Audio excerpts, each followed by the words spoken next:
자, 오직 믿음, 오직 은혜, 오직 말씀. 오직 믿음, 오직 은혜, 오직 말씀. 오늘은 종교개혁 주일입니다. 종교개혁, 우리 장로교는 종교개혁 전통에 위에 세워졌어요. 그래서 장로교는 종교개혁 주일을 기억하며 보내고 있고, 또 이 날마다 우리가 개혁되는 게 중요해요. 날마다 우리가 개혁되고 새로워질 수 있어야 된다는 거예요.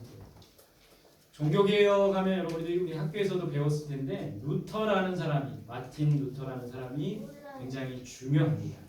이 사람은 처음에 공부를 굉장히 잘했어요. 그리고 좋은 집안에서 태어납니다. 법률가가 되기 위해서 열심히 공부했어요. 판사, 검사, 법률가가 되기 위해서 열심히 공부를 합니다. 근데 어느 날 길을 가다가 벼락이 떨어지는 걸 체험해요. 벼락이 코앞에 떨어져가지고 죽을 뻔하는 그런 체험을 합니다. 그러면서 덜컥 겁이 나는 거예요. 하나님이 이렇게 나를 데려가시면 어떻게 하지? 그런 체험을 하고 나서 법 공부를 그치고 수도원의 신부가 되기로 마음 결정해요. 부모님들은 반대했지만 수도사가 되어서 하나님의 뜻을 이루며 살리라. 그래서 수도원 신부가 되기로 결정을 하고 수도원에 들어가서 수도를 하게 됩니다.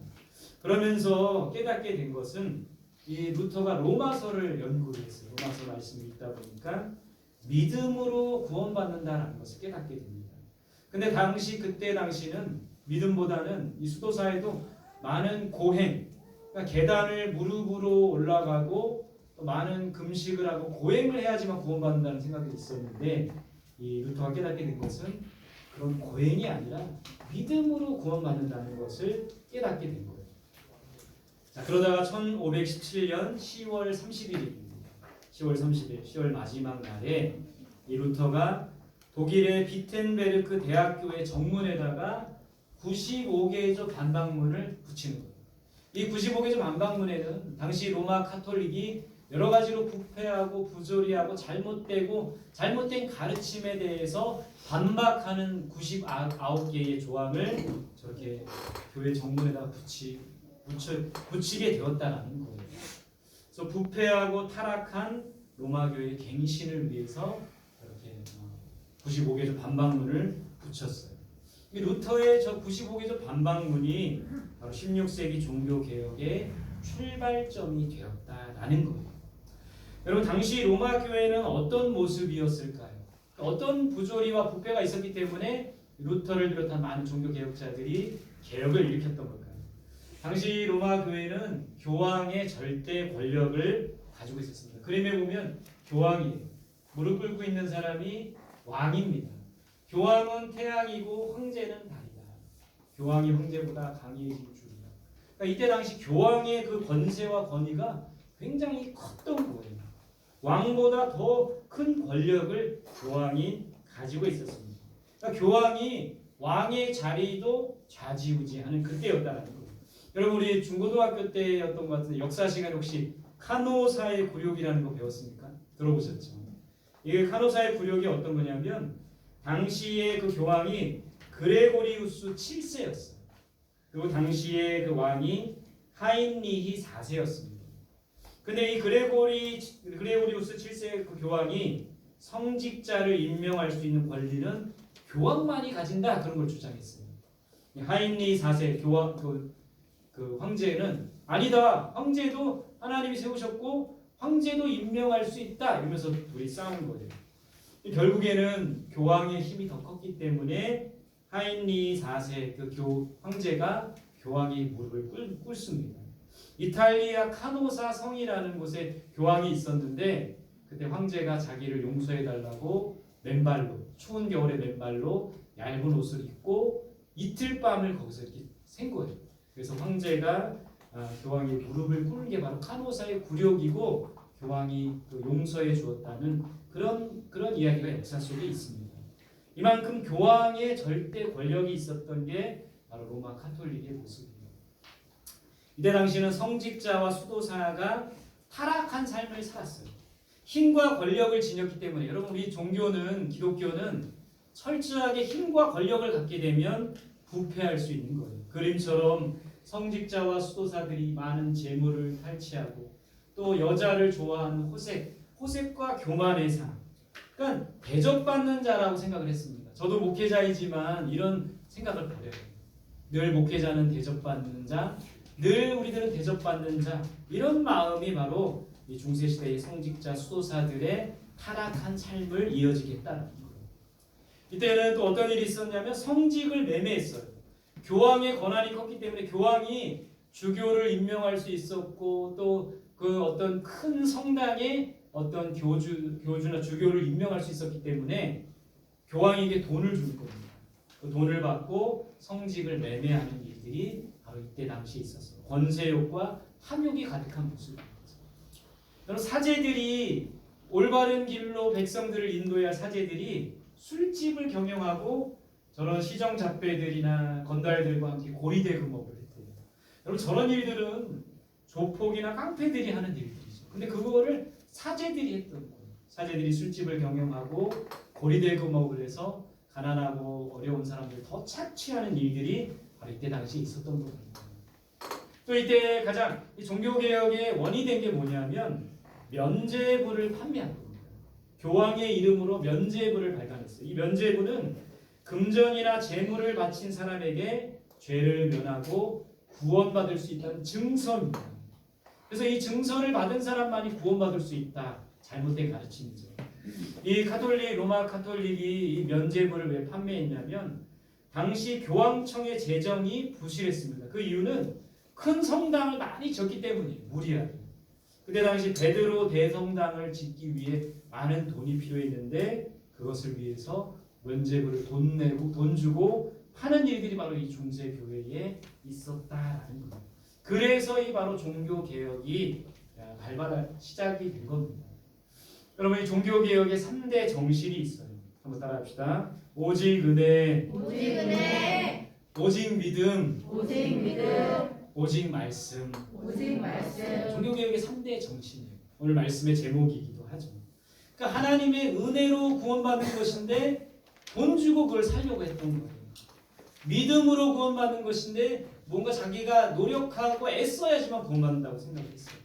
오직 하나님의 말씀으로 구원을 받는 것인데 자기들의 방법으로 교황의 권세로 구원받는다고 생각한 이 로마 카톨릭을 반발해서 생긴 것이 바로 이 종교 개혁이라는 겁니다. 여러분, 교회는 날마다 개혁돼야 됩니다. 성직자와 성도들은 날마다 새로워져야 됩니다. 그러지 않으면 로마 카톨릭과 같이 될 수가 있다는 거예요. 여러분, 우리 개혁교회, 우리 장로교는 종교개혁의 전통에 서 있습니다. 날마다 이 교회가 개혁돼야 돼요. 날마다 성직자와 성도들이 새로워져야 된다는 거예요. 자, 오늘 말씀은 에스겔의 말씀인데 이 에스겔 말씀을 통해서 우리가 개혁해야 될 분이 무엇이고 개혁을 위해서 무엇을 힘써야 되는지 좀 말씀을 통해 배우길 원합니다. 여호와의 말씀이 에스겔에게 임합니다. 자, 17절 같이 볼게요. 시작. 인자야, 이스라엘 족속이 그들의 고국 땅에 거주할 때에 그들의 행위로 그 땅을 더럽혔나니 나 보기에 그 행위가 월경 중에 있는 여인의 부정함과 같으니라. 여러분, 에스겔 시대의 이스라엘 백성들의 모습을 보면 그들이 하나님 앞에 정직하고 바르게 행하지 않습니다. 그들의 행위로 그 땅을 더럽혔다 이렇게 돼 있어요. 18절에 보면 그들이 죄 없는 자들의 피를 흘렸다. 그러니까 죄 없는 자들을 죽이고 살육하고 그런 일들이 이때 당시에 있었던 거예요. 18절에 보면 그들이 온갖 우상을 섬겼다. 하나님을 섬기지 않고 우상을 섬깁니다. 20절에 그들이 내 거룩한 이름을 더럽혔다.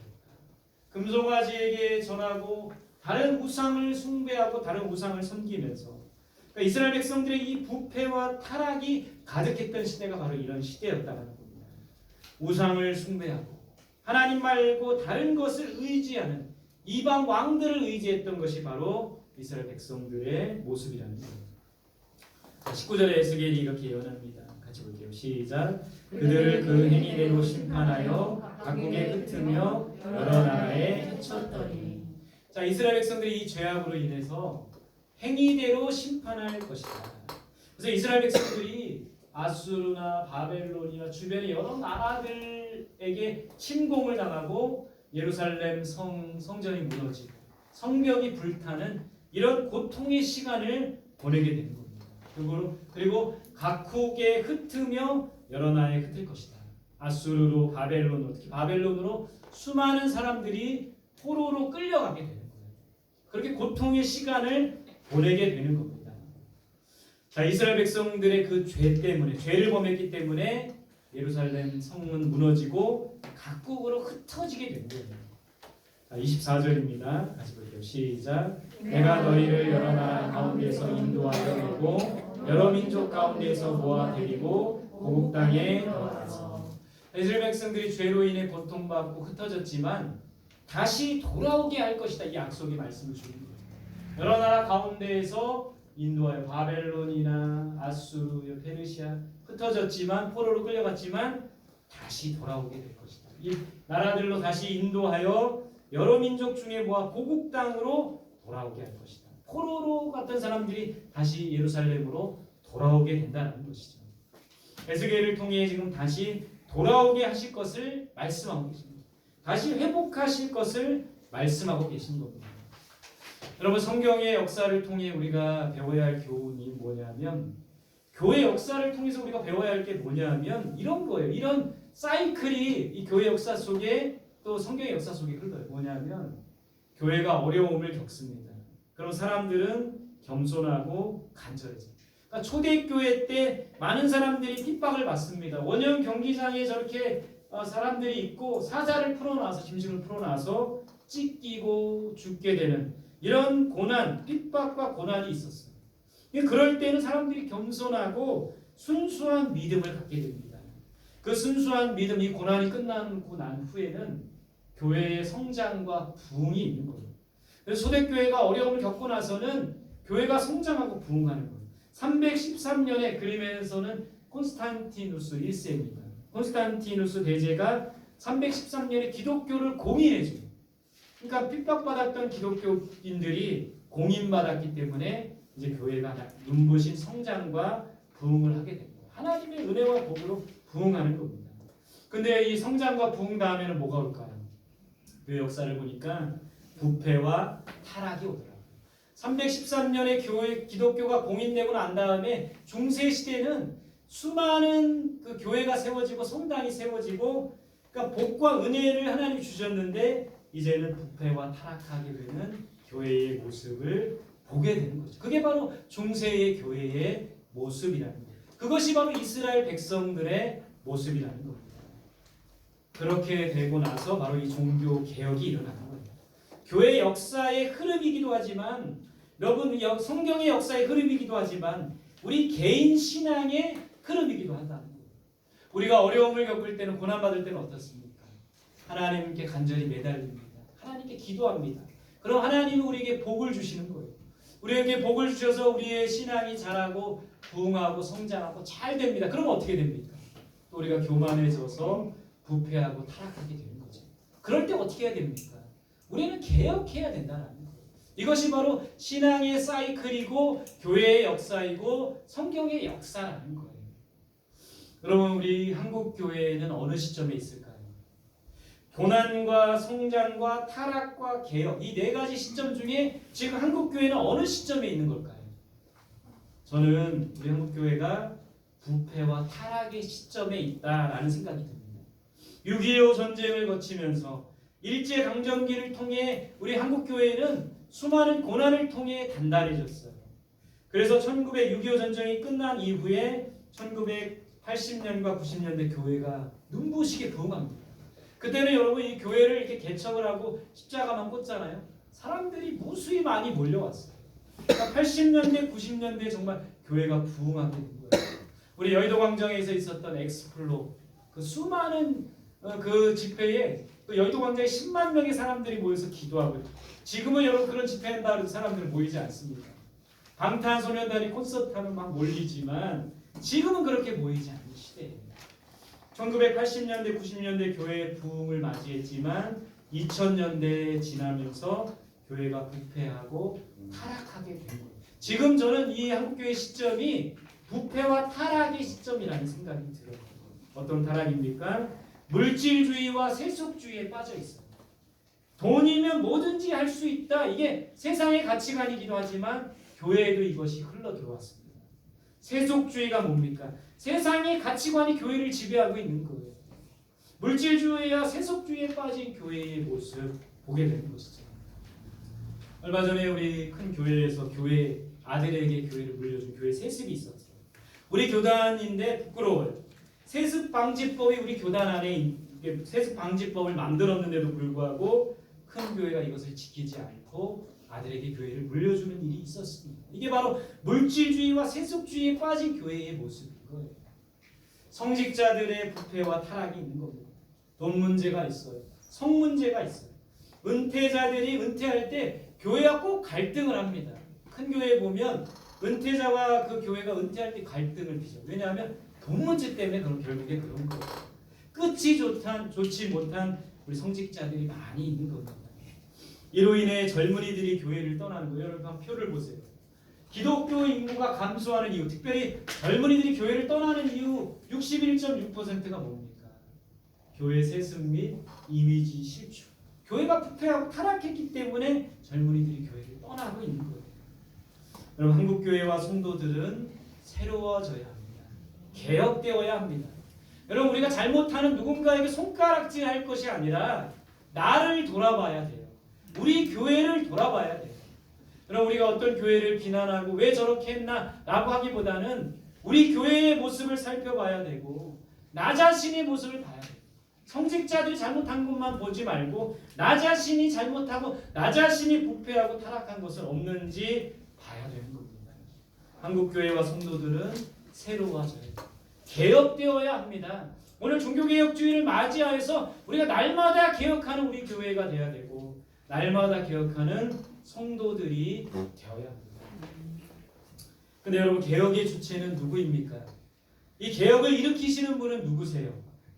우리가 아닙니다. 우리의 노력으로 개혁되는 것이 아니에요. 개혁의 주체는 누구십니까?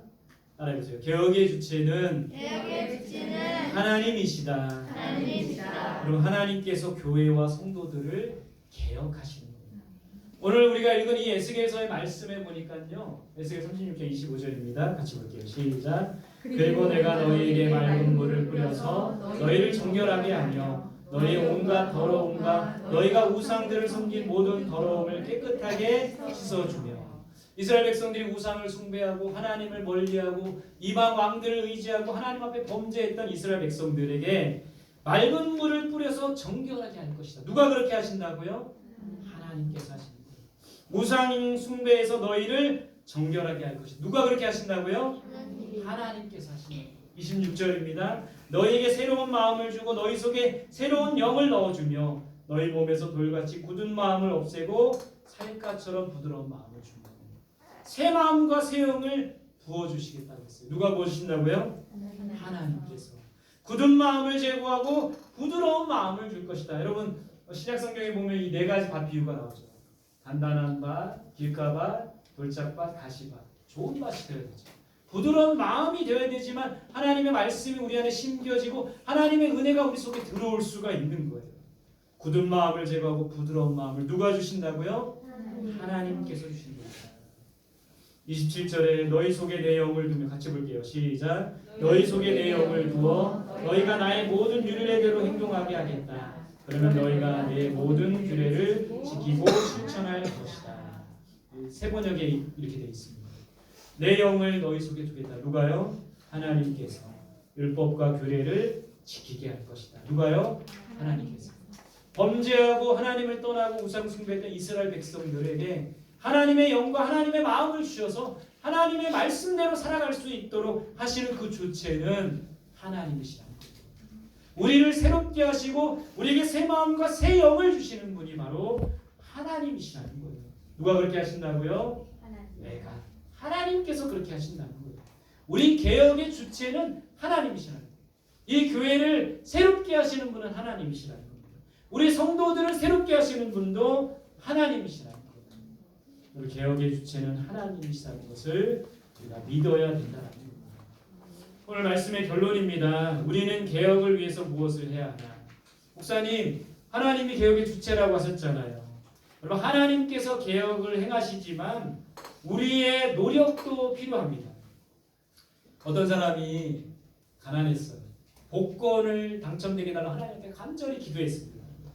복권 당첨해 주세요. 복권 당첨해 주시면 하나님을 위해서 이 물질을 아낌없이 드리겠습니다. 당첨되지 않고 죽었습니다. 천국에 가가지고 하나님께 물어봤어요. 하나님, 복권에 당첨하게 해달라고 기도했는데 왜 그 기도를 들어주시지 않았나요? 하나님께서 뭐라고 대답하셨을까요? 야, 너 복권을 당첨하게 해달라고 기도만 했지 복권을 왜 안 샀냐? 여러분, 우리가 하나님의 은혜라는 게 그런 겁니다. 하나님께서 우리에게 은혜 주시지만 우리도 노력해야 됩니다. 우리가 하나님께 기도도 하지만 애도 써야 됩니다. 감이 떨어지기를 입만 벌리고 입도 벌리는 일을 해야 되죠. 하나님 앞에 우리가 개혁의 주체는 하나님이시지만 우리가 개혁을 위해서 애써야 돼요. 루터가 정말 오직 믿음으로 구원받는다는 것을 알고 95개조의 반박문을 써서 비텐베르크 교회 대학교의 정문에 붙인 것처럼 우리의 노력도 있어야 됩니다. 개혁을 위해서 우리가 노력해야 될 것은 뭘까요? 첫 번째는 따라합시다. 하나님을 믿어야 한다. 하나님을 믿어야 한다. 개혁의 주체가 하나님인 것을 믿어야 돼요. 우리는 하나님을 믿음으로 살아야 돼요. 오직 믿음으로 구원받고 믿음으로 사는 겁니다. 우리가 이 세상 속에 믿음으로 살아가는 모습을 보여야 돼요. 이 세상의 물질주의와 이 세상의 세속주의를 이길 수 있는 것은 바로 우리의 믿음입니다. 믿어야 돼요. 하나님. 두 번째 따라합시다. 하나님의 은혜를 구해야 한다. 하나님의 은혜를 구해야 한다. 오직 하나님의 은혜로 새로워질 수 있는 겁니다. 교만하고 욕심 많고 이기적인 우리가 어떻게 변할 수 있습니까? 저도 우리 한 주간을 살아가면서 저도 한 주를 돌아보니까 제가 굉장히 교만하고 욕심 많고 이기적인 저의 모습을 보입니다. 이런 우리들이 어떻게 새로워질 수 있습니까? 어떻게 변할 수 있어요? 10년, 20년 살았는데도 안 변해요. 근데 하나님의 은혜로 변할 수 있는 거예요. 하나님의 은혜로 새로워지는 거죠. 그래서 우리는 하나님의 은혜를 구해야 돼요. 세 번째 따라합시다. 말씀대로 살아야 한다. 말씀대로 살아야 한다. 하나님의 말씀이 결국에는 우리를 변화시키는 거예요. 우리가 왜 1만 장 성경 읽기를 하고 왜 말씀을 듣고 여러분들에게 말씀을 자꾸 읽으라고 보라고 하는 겁니까? 말씀이 우리를 변화시키는 거예요. 종교개혁 시대에 하나님의 말씀을 읽지 않고 사제들이 그냥 선포하는 말만 들었던 우리 성도들인데 종교개혁이 일어나고 나서는 교인들이 말씀을 읽기 시작했어요. 말씀의 부흥이 일어나면서 우리의 심령이 새로워집니다. 여러분, 이 성경에 보니까 포로로 끌려갔던 이제 그 이스라엘 백성들이 느헤미야와 에스라 시대 때 이 사람들을 모아놓고 성벽을 재건하고 성전을 재건하는 일들과 함께 하면서 한 게 뭐냐면 말씀의 부흥이에요. 사람들을 수문학 광장에 모아놓고 하나님의 말씀을 선포하는 겁니다. 그 말씀을 듣기 시작하고 그 말씀을 읽기 시작할 때 변화가 일어날 수 있었다는 거예요. 말씀을 듣고 말씀대로 사는 우리들이 되어야 합니다. 결론은 이거죠. 따라합시다. 오직 믿음, 오직 은혜, 오직 말씀. 종교개혁의 3대 정신이죠. 그래서 우리가 개혁을 위해서 우리가 할 수 있는 일은 믿음으로 사는 거예요. 하나님의 은혜를 날마다 구하는 겁니다. 오직 말씀으로 살아가는 거예요. 그럴 때 날마다 개혁하는 교회, 날마다 개혁하는 성도가 될 수 있다라는 거예요. 오직 믿음으로, 오직 은혜로, 오직 말씀으로 사는 우리 성원교회 성도들이 되시기를 간절히 소망합니다. 할렐루야. 퀴즈입니다. 1517년 10월 30일 네, 강의. 네, 맞았습니다. 95개조 반박. 이스라엘 백성들이 죄로 인해 심판받아 각국으로 흩어지게 되지만 다시 본국으로 돌아오게 되 예언한 선지자는 세 글자. 네, 에스겔 맞았습니다. 개혁을 위해서 우리가 할 일은 뭘까요? 윤찬이, 하나님을 믿어야 한다.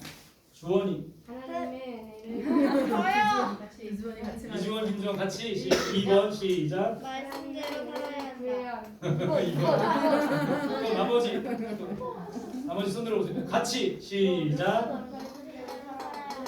네, 알겠습니다. 합시다. 하나님을 믿어야 한다. 하나님을 믿어야 한다. 하나님의 은혜를 구해야 한다. 하나님의 은혜를 구해야 한다. 말씀대로 살아야 한다. 말씀대로 살아야 한다. 세 가지 뭐예요? 오직 믿음, 오직 은혜, 오직 오직 말씀. 말씀. 날마다 개혁하는 우리 성도들이 되시기를 소망합니다. 아멘. 그런 마음으로 우리 같이 찬양 드리겠습니다. 우리는 오직 하나님의 은혜로 사는 자들이 되어야 돼요. 우리의 노력으로 하나님의 의에 이룰 수 없고 하나님의 구원에 이룰 수 없습니다. 주님, 날마다 오직 은혜로 살고 싶습니다. 하나님의 은혜가 아니면 살아갈 수 없습니다. 날마다 우리에게 은혜 부어주시고 그 은혜로 살게 하여 주옵소서. 우리 같이 찬양 드리며 나아가도록 하겠습니다. 오직 주의 은혜로 지금 여기 서 있네. 한없는 경배 한없는 사랑 내 영혼 예배 드리네. 나를 위해 이 땅에 나를 위해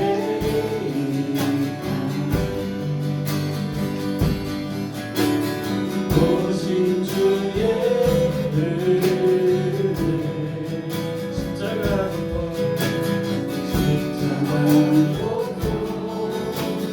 이루신 주님 은혜 없이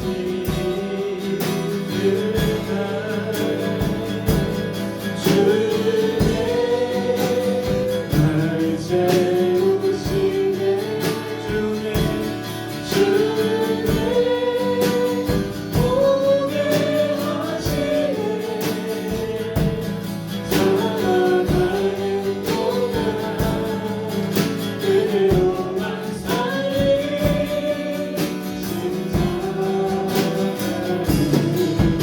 다시 한번 찬양드리겠습니다. 오직 주의 은혜로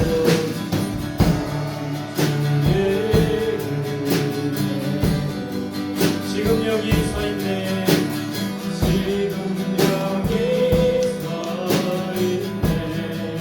한없는 경배 한없는 경배 한없는 사랑 내 영혼 예배 드리네. 아멘. 나를 위해 이 땅에 나를 위해 오신 주의 은혜 오신 주의 은혜 십자가 덮고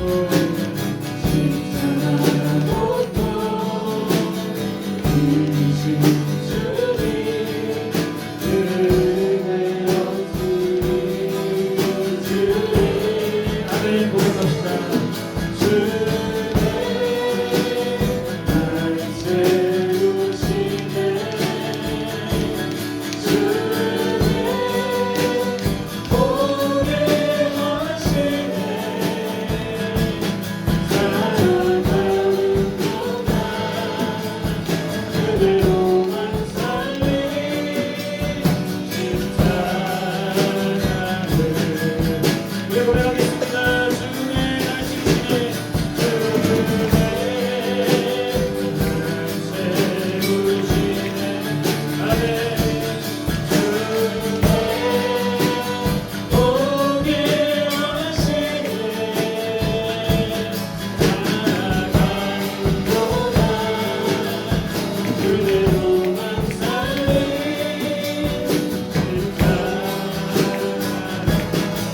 우리 두 손을 들고 찬양드리겠습니다. 네. 주의 날 세우시네. 주의 오게 하시네. 살아가는 동안 그대로만 살리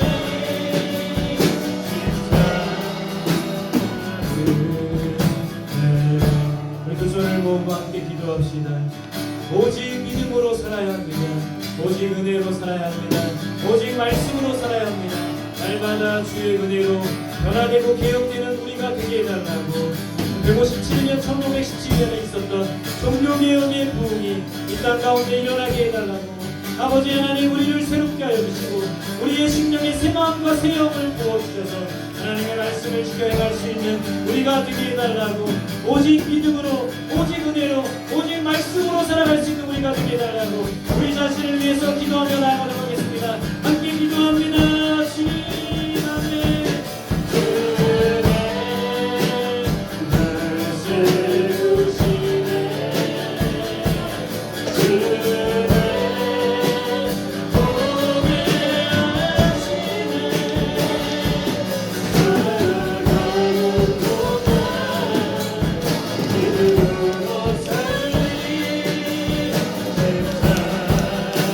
오직 믿음으로, 오직 은혜로, 오직 말씀으로 살게 하옵소서.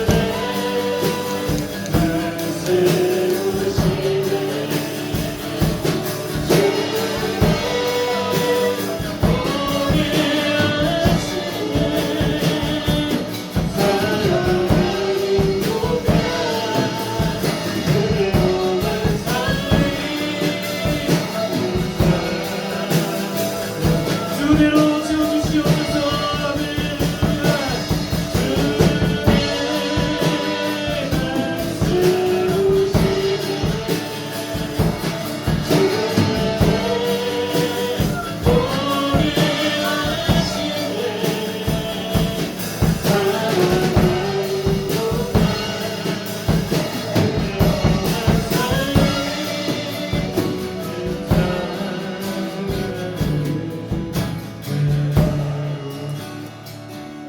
우리 한 번 더 기도할 때 우리 한국 교회를 위해서 기도합시다. 이 땅에 수많은 교회가 있지만 개혁돼야 되고 새로워져야 합니다. 수많은 젊은이들이 교회를 떠나고 있습니다. 교회와 부패와 타락으로 인하여 물질주의와 세속주의 앞에 무너지는 교회의 모습을 보게 됩니다. 하나님이 교회가 새로워지게 하여 주시고 날마다 교회가 개혁될 수 있도록 도와주시옵소서. 변화되는 교회가 되게 하여 주시고 하나님의 은혜로, 믿음으로, 말씀으로 개혁되는 교회가 되게 해달라고 기도합시다. 우리도 함께 기도할 때에 70명의 전도 대상자들 가운데 하나님 구원하여 주시고 구원의 은혜를 베풀어 주시옵소서. 우리 교회와 전도 대상자들 위해 함께 기도하도록 하겠습니다.